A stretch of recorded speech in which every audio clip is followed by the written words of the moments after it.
नमस्कार दोस्तों। मैं हूं मनीष और आप देख रहे हैं इंडिया एंड इंडियंस। कभी कभी कुछ सेकंड की देरी जिंदगी और मौत के बीच का एक फर्क बन सकती है।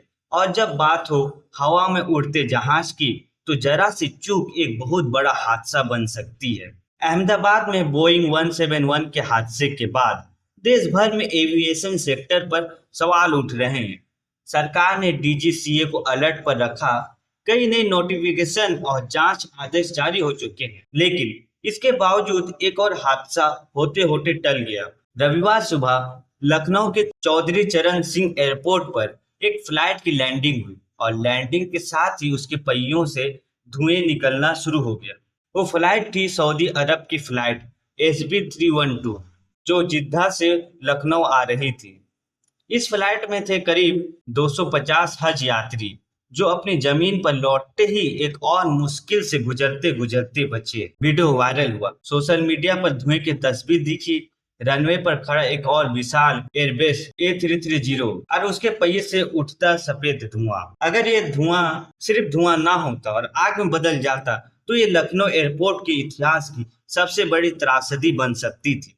जानकारी के मुताबिक लैंडिंग के वक्त बारिश हो रही थी, रनवे पूरी तरह भींगा हुआ था। इसी बीच विमान की हार्ड लैंडिंग कराई गई, यानी विमान थोड़ा तेजी से जमीन पर उतरा। तेज फ्रिक्शन से पहिए का गियर गर्म हुआ और वहां से धुआं निकलने लगा।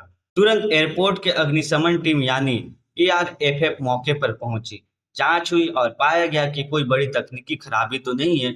फिर भी प्रोटोकॉल के मुताबिक विमान को रविवार शाम वापस भेज दिया गया।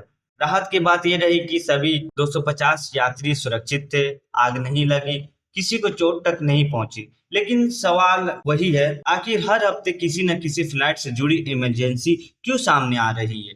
क्या हमारी एविएशन व्यवस्था अलर्ट है या सिर्फ रिस्पॉन्स में तेज है? DGCA के एडवाइजरी के बावजूद कहीं ना कहीं हमारे आसमान में कुछ गड़बड़ी जरूर है। अब लखनऊ की हादसे की भी जांच होगी, रिपोर्ट आएगी, फिर से फाइलें बंद कर दी जाएगी, लेकिन सवाल खुले रहेंगे।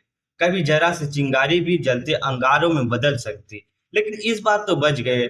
अगली बार क्या आप तैयार हैं? ऐसी खबरों और विश्लेषण के लिए जुड़े रहे हमारे साथ और सब्सक्राइब करें इंडिया एंड इंडियंस को।